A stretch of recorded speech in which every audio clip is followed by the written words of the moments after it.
Hi, my name is Brianna and I'm 11 years old. I live in Gatineau, Quebec, and I speak English and French. I love to dance. My favorite style is tap, but I am pretty good at the others.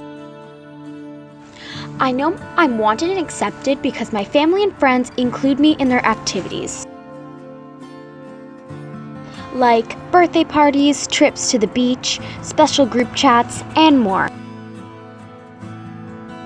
I know my family cares about me because they treat me with the same respect as they use towards others.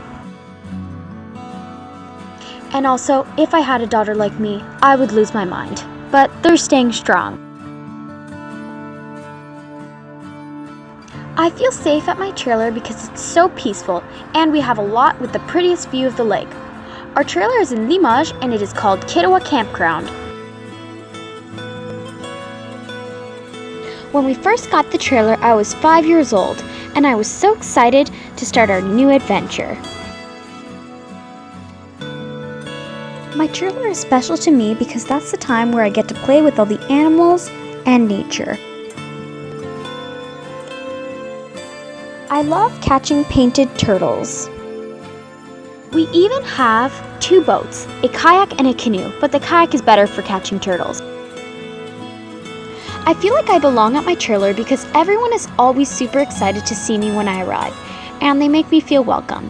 I love my trailer, my family, playing with my friends, and because of all those things, I know that I belong. Thanks for watching!